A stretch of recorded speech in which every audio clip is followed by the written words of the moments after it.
Magluluto tayo ng low-carb double patties burger.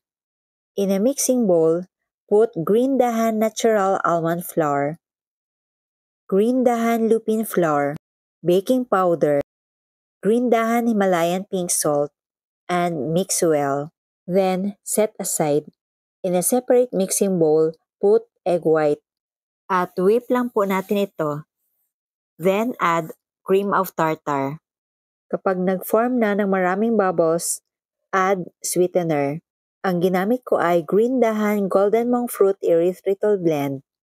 If you love this recipe, please like and share and follow me for more low-carb recipes and health tips. Now add vanilla extract. Continue whipping until we achieve a stiff peak. Then gradually add dry ingredients.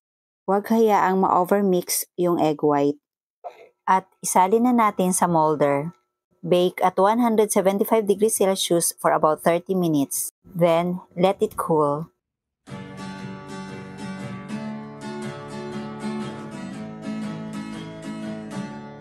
Ang list of ingredients ay ilalagay ko sa last part ng video na ito. Pagkatapos, slice lang po natin.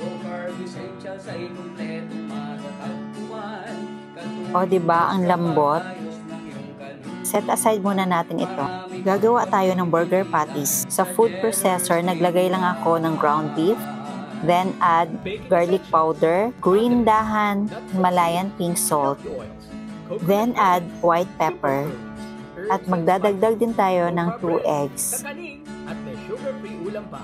Happy ang pamimili sa Cheddar's Green Dahan. Then add green dahan organic cocoa aminos.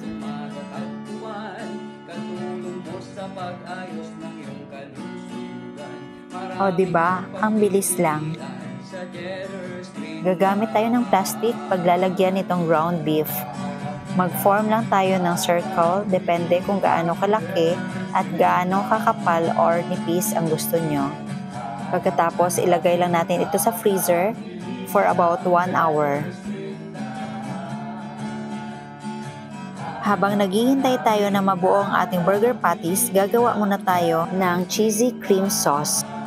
Sa mga nakasubaybay po sa akin, ito po yung lagi kong ginagawa. Butter, then add all-purpose cream. Maglalagay din tayo ng konting mustard and green dahan Himalayan pink salt. Maglalagay din tayo ng green dahan moringa powder at haluin ng maigi. Lutuin lang natin ito over low heat.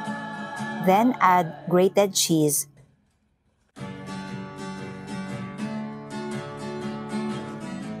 Then set aside.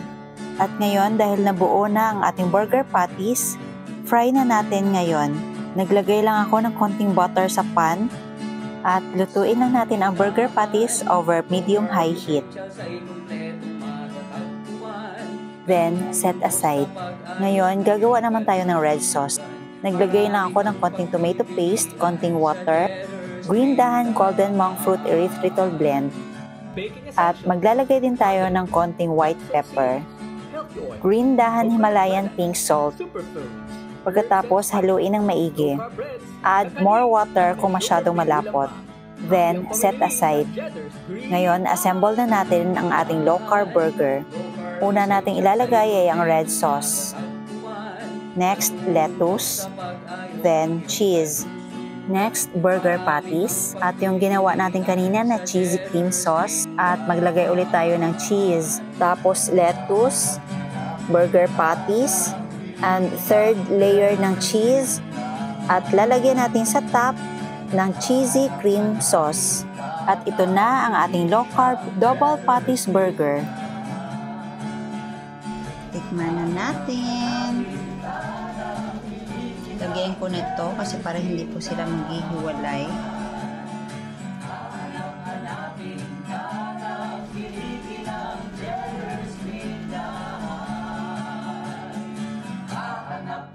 So, tikman na natin.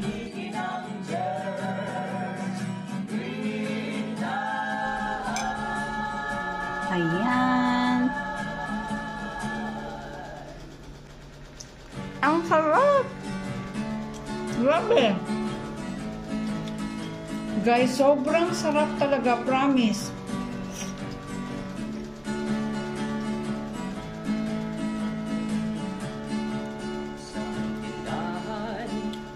Ayan.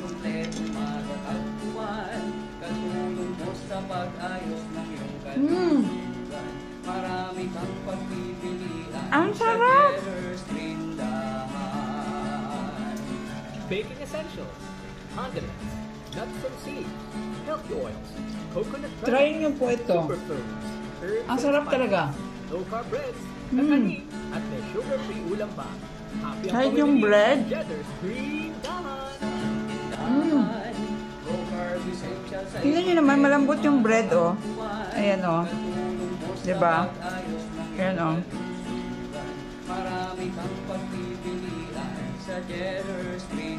Guys, ang sarap talaga. Promise.